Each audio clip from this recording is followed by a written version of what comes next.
El enlace iónico. Antes de empezar con el primer tipo de enlace que vamos a estudiar, tenemos que hablar de un concepto importante, de la electronegatividad.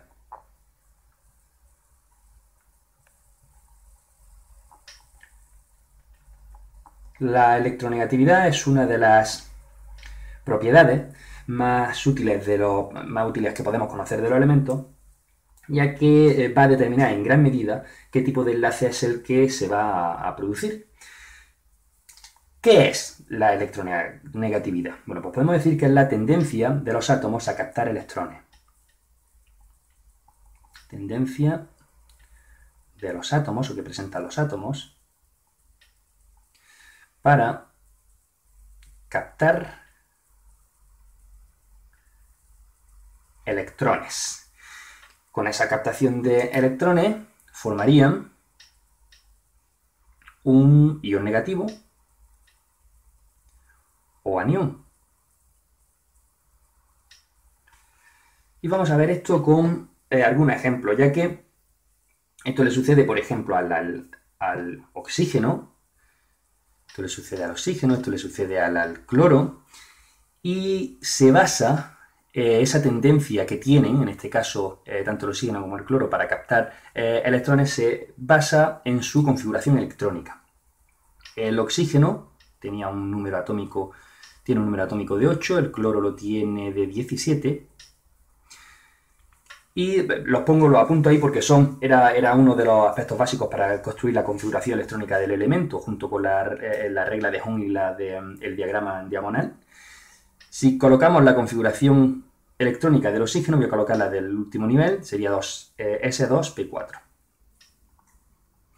Como veis, a ese último nivel, a los orbitales P le faltan 2 electrones que serían necesarios para obtener la configuración superestable de gas noble 2S2P6. Si lo adquiere, va a tener un carácter de anión con 2 cargas, por tanto, negativas con respecto del átomo neutro. Y es esa avidez por captar esos electrones para obtener esa configuración más estable lo que se conoce como electronegatividad. En el caso del cloro es aún más claro, ya que el cloro tiene el número atómico 17 en su último nivel, que va a ser el 3, su configuración va a ser 3s2p5, con lo cual, como veis, solamente le falta en este caso un electrón que sería necesario para obtener un nivel con estructura de gas noble muy estable.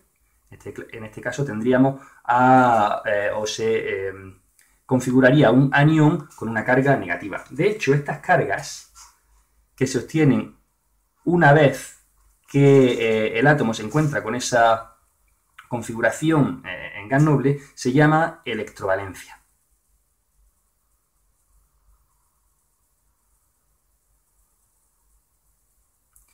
Luego, la electrovalencia del oxígeno sería -2 y la del cloro sería una negativa. Estos serían ejemplos de átomos con una elevada electronegatividad y, como veis, son no metales, y es que esto es típico, esa elevada electronegatividad, con orbitales casi llenos, por lo tanto van a tener avidez por electrones para llenarlo, es típico de los no metales. ¿Y qué ocurrirá cuando tengamos lo contrario? Cuando tengamos, en lugar de orbitales casi llenos, orbitales casi vacíos, pues va a ocurrir lo contrario. Efectivamente, vamos a poner ahora otro ejemplo, vamos a ponerlo también en negro para verlo más claro.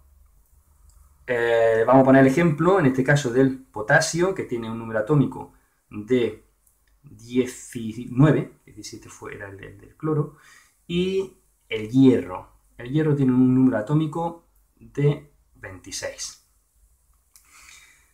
Si colocamos la configuración electrónica del potasio, en su último nivel es 3s2p6, tiene el orbital D que corresponde, que aparecía en el tercer nivel vacío, y el orbital 4 completo con 2 electrones.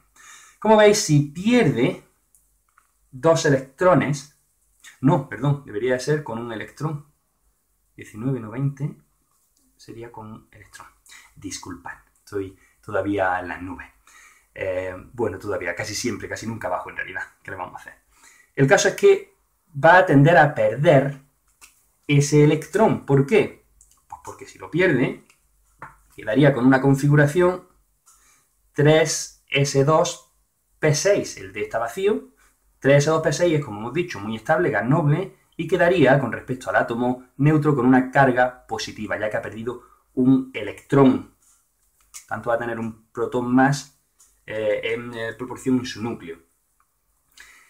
En el caso, sin embargo, por supuesto, esta carga positiva va a corresponder con su electrovalencia, va a ser lo mismo, va a ser la electrovalencia del potasio, en este caso va a ser +1. ¿Qué va a ocurrir con el hierro? Con el hierro he elegido este elemento para ver un caso un poco más complicado, pero creo que lo vais a poder comprender perfectamente. El hierro tiene una configuración electrónica en su último nivel de 3s2p6. El D lo tiene lleno, pero como el D tiene más energía que el 4s, este se llena antes con 2 electrones y quedan 6 electrones que van a parar al D. Entonces aquí nosotros tenemos dos opciones. Tenemos dos posibilidades. La primera, vamos a llamarle A. Vamos a colocar las posibilidades A y B. En la primera va a tender a perder esos 2 electrones de ese, porque el 4s, como he dicho, es menos energético que el 3d, esos 2 electrones, para quedar con la siguiente configuración, que sería 3, por tanto, s2, 3s2, p6, d6. Una configuración un poco extraña, pero es menos energética y, por tanto, más estable que esta otra de aquí. Y quedarían todos en su nivel 3. En este caso, tendríamos que el hierro tendría una electrovalencia de 2 cargas positivas con respecto a su ion neutro. Sin embargo, si recordáis, yo lo hablamos en otro vídeo, hay un nivel, aparte de los orbitales totalmente llenos, hay un segundo nivel de máxima estabilidad, por así decirlo, una segunda opción para una máxima estabilidad, que sería de orbitales semillenos. Eso ocurre principalmente con los orbitales grandes, tipo D o F. En este caso, si perdiera un electrón de esos 6 que tiene en el D, quedaríamos con la siguiente configuración. Aparte de esos 2 que ha perdido antes, quedaría como 3s2, p6, d5. El máximo número de electrones que puede tener el orbital D es 10, de modo que estaríamos en una condición de orbital semilleno. Aquí el hierro tendría una electrovalencia de 3 positiva y efectivamente, de hecho, esta configuración es aún más estable que la anterior y por tanto va a ser la más común en la naturaleza.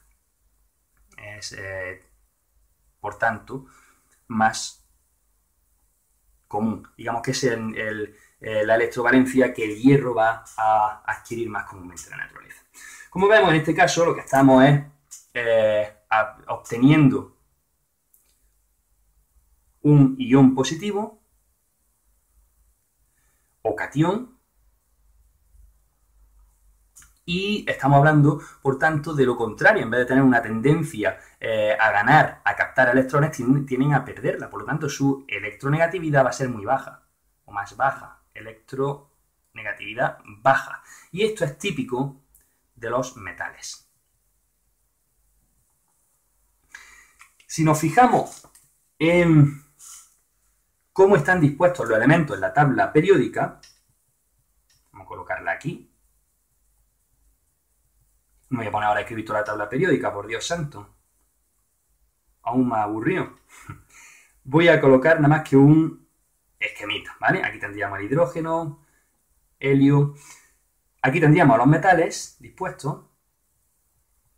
Y aquí, bajando de esta manera, en escalerita, tendríamos los no metales. La electronegatividad, de modo general, va a aumentar desde la izquierda a la derecha y desde abajo arriba. De modo que, efectivamente, el elemento más electronegativo sería este de aquí, que corresponde con el flúor. Creo que con esto que he explicado, ahora ya sí estamos en mejores condiciones para abordar esto sería como una especie de introducción, para abordar el enlace iónico.